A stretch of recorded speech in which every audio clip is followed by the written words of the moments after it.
এই যে ছেলেটারে বিয়া দিতেছে জোর জবস্তি, সেরি রাজি না, সেরি 100 বার কইতেছে আমি যাবো না, আমি এই বুইরার লগে যাবো না, তাও কিন্তু জোর কইরা মাইরা দুইরা হইলো ওই সেরিরা এই বুইরার লগে বিয়া দিতেছে।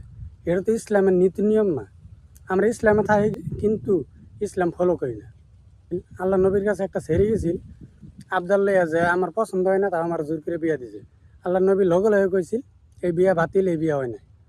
তারপরে যেই স্যারারে পছন্দ করতো সেই স্যারের লগে ওই সেরির বিয়া হয়েছে। তো আমরা কি করি, টেহার লোভে পয়সার লোভে শরীরে জোর করে মাইরা ধরে হইলেও একজনের কাছে বিয়া দিয়ে দেয়। এটা একদম উচিত না। এটার হিসাব কিন্তু হাসগিয়া মতো দিন রাখবো। আন্যেরা কিন্তু দায়ী এটার কারণে, যারা মা বাবা আছে জোর করে বিয়া দেয়। শরীর ইচ্ছার বিরুদ্ধে বিয়া দেওয়ার মানে কি, ওই মানুষটার কাছে দিয়া দিতেছি যে নাকি সারা জীবনে আমার মেয়েরা র্যাপ করবো, ধর্ষণ করবো। এটা তো ধর্ষণই হবো, কারণ ইচ্ছা নাই তাও জোর করে দিতেছি। এই নিয়ে জানার পরও যদি দিতেছি তাহলে ধর্ষণ করবারই পাঠে দিতেছি। গতিকে এগুলো ভুল জানি আমরা না করি। এটার কারণে জবাবদিহিরা কিয়ামতের দিন হইলেও দিন রাখবো। গতিকে এগুলো আমরা করতাম না। সবাই ইসলাম ফলো করবো, ইসলামে কী কয় শরীয়তে কী কয় এর মধ্যে চলার চেষ্টা করবো। ধন্যবাদ।